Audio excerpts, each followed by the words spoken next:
Assalamualaikum semua, Imran di sini. Jadi kita kembali lagi untuk video senarai. Kali ni aku nak buat video senarai yang terakhir untuk tahun 2020 ni.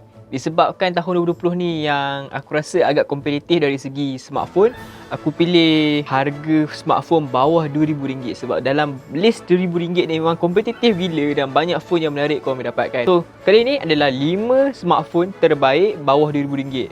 So, jom kita mulakan.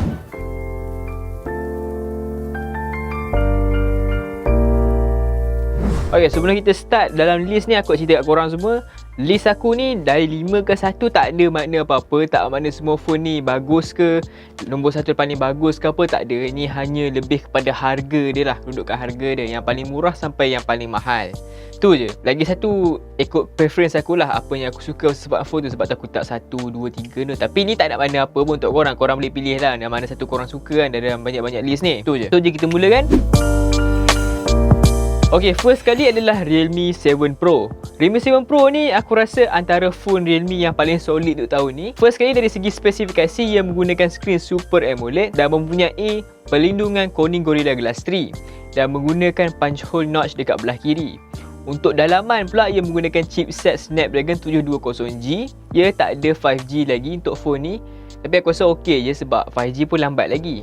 Kalau korang nak ada 5G tak apa, nanti dalam list ni banyak lagi phone 5G korang boleh dapatkan. Untuk antara muka, ia menggunakan Realme UI berasaskan Android 10. Tapi jangan bimbang, nanti bila Android 11 dan Realme UI 2.0 keluar, korang boleh update terus je sebab dia dah masuk dalam list smartphone yang akan dapat nanti. Untuk kamera, ia menggunakan 64MP Sony sensor sebagai kamera utama, 8MP untuk ultra wide, 2MP untuk depth sensor dan 2MP untuk macro sensor. Untuk bateri, ia menggunakan bateri sebesar 4500mAh dan datang dengan 65W charger dalam kotak. Jadi charging time dia memang pantas gila, 65W memang berdesuk dia punya charging time memang laju. Untuk harga, kau boleh dapatkan dengan harga RM1,499 untuk varian 8GB RAM, 128GB storan. Okey, untuk phone yang keempat pula adalah Samsung Galaxy M51. Okey, mesti korang tertanya, kenapa aku tak masukkan A71 je? Nanti aku explain kenapa, okey? Untuk dari segi display, ia menggunakan skrin Super AMOLED Plus dan menggunakan perlindungan Corning Gorilla Glass 3 dan menggunakan punch hole notch dekat belah tengah atas phone ni. Untuk chipset dalaman pula, ia menggunakan chipset Snapdragon 730G.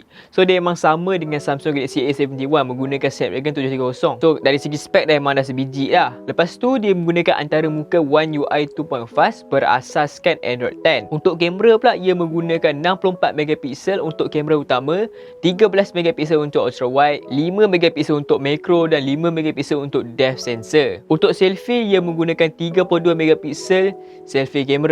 Satu part ni aku rasa memang membuatkan M51 ni lagi berbaloi kalau compare dengan A71. Nak tahu sebab apa? M51 ni datang dengan bateri berkapasiti besar gila, 7000mAh. Yes, 7000mAh. Dah sama macam power bank dah bateri dia ni. So kalau compare dengan A71 yang bateri dia tak silap aku 3000 ke 4000mAh macam tu, korang rasa mana lagi baloi? Phone yang boleh tahan 2 hari bateri ataupun sehari, tapi spek sama je. So sebab tu aku masukkan M51. Tapi kalau orang berminat dengan A71, okey juga sebab A71 ni nampak lebih premium lagi lah compare dengan M51. Tapi bagi aku spek ni lagi penting lah daripada estetik. Korang boleh dapatkan Samsung Galaxy M51 dengan 8GB RAM, 128GB storan dengan harga RM1,599. Alright, untuk yang ketiga pula adalah OnePlus Nord ataupun OnePlus Nordin, semua orang panggil kan. Dari segi display, ia menggunakan Fluid AMOLED dengan 90Hz dan menyokong HDR10+. So dah mantap kat situ. Untuk perlindungan skrin ni pula, ia menggunakan Corning Gorilla Glass 5 dan menggunakan dual punch hole notch design dekat belah kiri dia. Sebab apa dia dual? Sebab ada dua kamera selfie kamera. Untuk dalaman pula, ia menggunakan chipset Snapdragon 765G. Jadi dia support untuk 5G. So kalau korang yang nak macam future proof phone korang belilah OnePlus Nord ni sebab dia ada 5G. Untuk antara muka pula, ia menggunakan Oxygen OS X berasaskan Android 10. Tapi korang boleh upgrade kan nanti bila keluar Android 11, dan Oxygen OS 11. Untuk kamera pula, ia menggunakan kamera 48 megapiksel untuk kamera utama, 8 megapiksel untuk ultra wide, 2 megapiksel untuk macro dan 5 megapiksel untuk depth sensor. Untuk selfie lah, ia menggunakan 32 megapiksel untuk kamera selfie biasa dia dan 8 megapiksel untuk ultra wide selfie. Untuk bateri, ia menggunakan 4115 mAh dan datang dengan charger 33 watt dalam kotak. Dari segi harga, korang boleh dapatkan OnePlus Nord dengan varian 8GB RAM, 128GB storage dengan harga RM1,799. Kalau korang nak varian paling tinggi, korang boleh dapatkan dengan harga RM2,000 lebih untuk varian 12GB RAM, 256GB storage. Itu yang paling tinggi punya lah.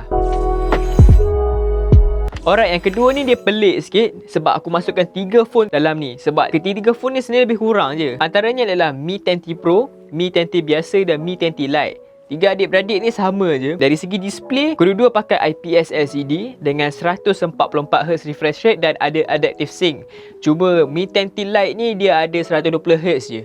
So dia kurang sikit lah kat situ. Ok, untuk perlindungan, ketiga-tiga phone ni menggunakan perlindungan Corning Gorilla Glass 5 dan ada punch hole notch dekat belah kiri smartphone dia. Untuk dalaman pula, Mi 10T biasa dan Mi 10T Pro menggunakan chipset Snapdragon 865 iaitu chipset flagship untuk tahun ni dan ada 5G. Untuk Mi 10T Lite pula, ia menggunakan chipset Snapdragon 750G. Dia adalah mid-range tapi dia ada 5G juga. Dia cuba down sikit lah compare dengan 865 tu. Dan ketiga phone ni didatangkan dengan MIUI 12 berasaskan Android 10. Tapi nanti macam aku kata tadi, kalau keluar Android 11 dan MIUI 13, korang boleh upgrade je lah. Sebab dia ada dalam list first batch yang akan dapat MIUI 13 dan Android 11. Dalam 5 smartphone dalam list ni, hanya 3 phone ni je yang ada stereo speaker.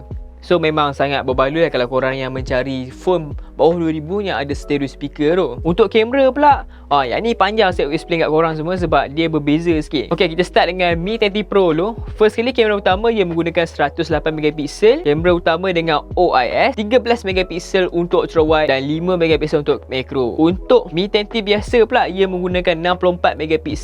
Sebagai kamera utama tak ada OIS, dia menggunakan EIS saja dan yang lain tu semua sama je.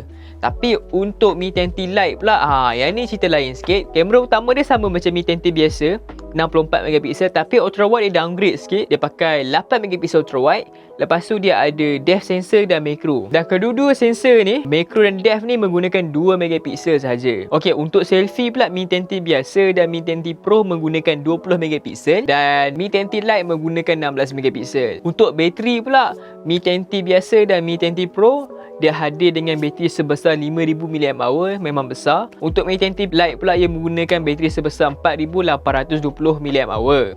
Okey, untuk harga, Mi 10T Pro korang boleh dapatkan dengan harga RM1999. Korang dah save RM1 lagi situ sebab bawah 2000 kan. Lepas tu untuk Mi 10T biasa pula, korang boleh dapatkan dengan harga RM1699. Dan Mi 10T Lite korang hanya buang 100, korang boleh dapatlah dengan harga RM1599. So beza 100 lah dengan Mi 10T biasa. Tu pilihan korang lah, korang nak yang mana satu kan. Alright, untuk tempat yang pertama, pilihan aku sendiri dan harga yang agak tinggi juga, iaitu RM1999, adalah Poco F2 Pro. Yes, Poco. Aku prefer Poco lagi compare dengan Mi 10T Pro ni. Sebab apa? Dari segi display Poco ni, ia menggunakan Super AMOLED. Yes, dengan 60Hz je, memang tak tinggi refresh rate dia, tapi bagi aku okey je 60Hz tu. Dan dia hadir dengan HDR10+. So memang mantap kat situ. Memang kalau korang tengok video HDR tu memang macam ni. Lepas tu dia ada pelindungan Corning Gorilla Glass 5. Dan yang paling special sekali, dia tak ada notch. Dia pakai pop-up camera. So korang boleh experience lah phone yang bezel-less. Lepas tu atas dia pun tak ada notch. So memang kosong. Memang kalau korang tengok movie tu memang tak ada kacau lah bila tengok screen tu kan.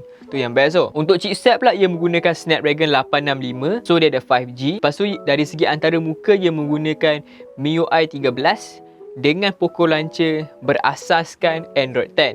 Nanti bila keluar update-update, korang boleh update lah nanti untuk Android 11 dan MIUI 13. Untuk kamera pula, ia menggunakan 64MP Sony sensor untuk kamera utama, 13MP untuk ultra wide, 5MP untuk macro dan 2MP untuk depth sensor. Untuk kamera selfie yang pop up tu ia menggunakan 20MP.